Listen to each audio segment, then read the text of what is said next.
I'm going to read a couple of passages from the medieval play Every Man, which is very well named because every man faces death. And at the beginning of the play, death comes to every man and says, "Every man, stand still. Whither art thou going thus gaily? Hast thou thy Maker forgot? Why askest thou? Wouldst thou know? Yea, sir, I will show you in great haste. I am sent to thee from God out of his majesty." What? Sent to me? When I found out Arthur was dying, I was horrified and sad. He's my great uncle, but he's always struck me as ageless, somehow impervious to death. With his great booming voice, bounding here or there, he's so full of life and clearly in love with life. I was reminded of his book, The Staircase Letters, about his correspondence with his former student Elma Gerwin and author Carol Shields when they were dying of cancer. When he wrote the book, he was in perfect health, celebrating his golden years, and he felt helpless, not knowing what to say to these women. But now that he's dying of cancer himself, I wonder how he'll face his own death. Yesterday I had chemotherapy, and last night I felt really down. And thought, well, God, how long is this going to go on? I wanted to be finished with. But then, then today it's a bright, sunny, beautiful day, and I'm feeling a bit better. So you go down, you come up again. So it's a roller coaster ride of shadows and sunshine, and that's the way I guess it's going to be until the time comes when you can't sort of get up again. I'm very careful the way I move now, and I sit carefully, and I walk carefully, and I lie down carefully, and I have a bath carefully. You just treat yourself more kindly, I guess, to protect what's there. There's lots to read and lots more to think about and reflect on. Yeah.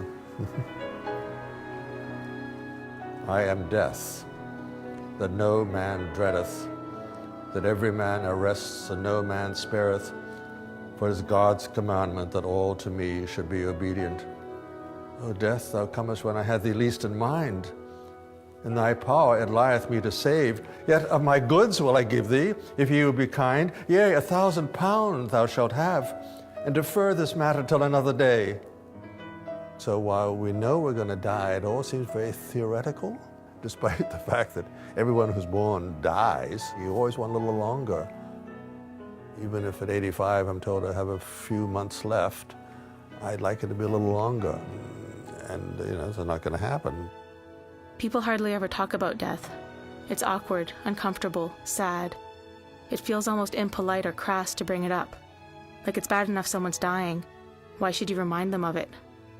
I slept pretty well last night. I wake up lots of times, but I go back to sleep, which I don't always do, but I did last night. I went back to sleep and I slept in. Yeah, yes. And what do you do when you can't sleep? I just lie there and think about things. What sort of things? Well, dark things, and then I try to think of jolly things and bright things from my life in the past. One does wonder if one could have done more and should have done more, but you only have the time you have. And one of the rewarding things for me at this point in my life, these last couple of months, have been the letters I've got from students.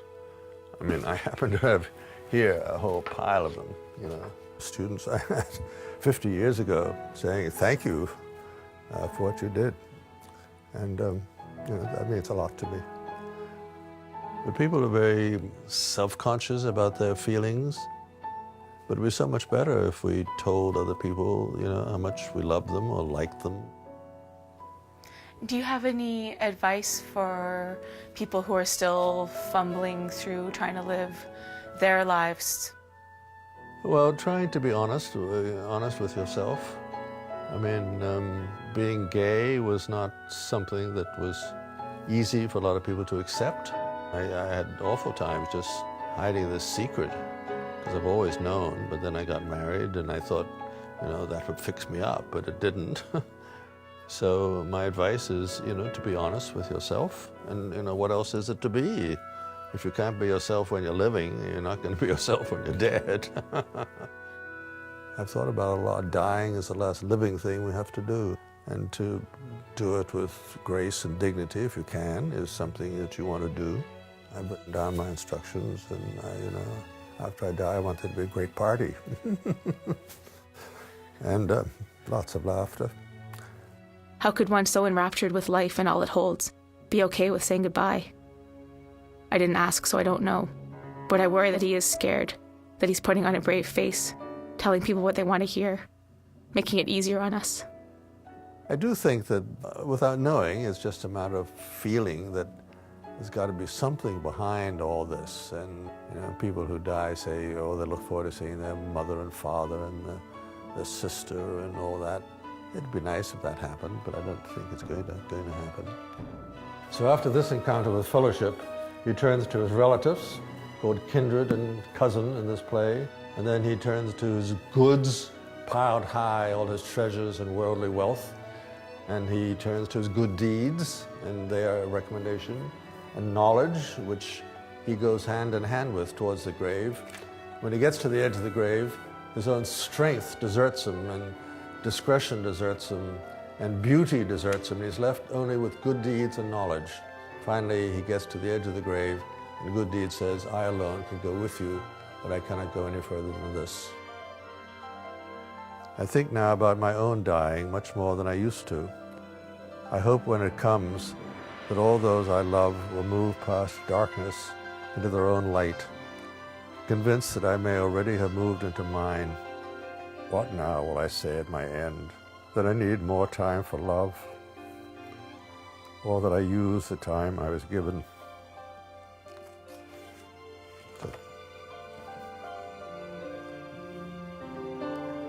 Yeah.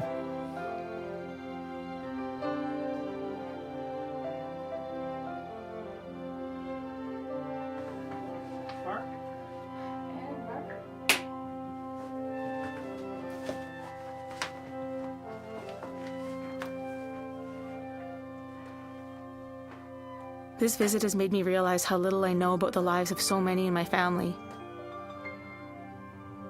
I think this is so sad. How is it that we just take each other for granted so easily? Like we'll always be here, that there'll always be time, when there isn't and we won't.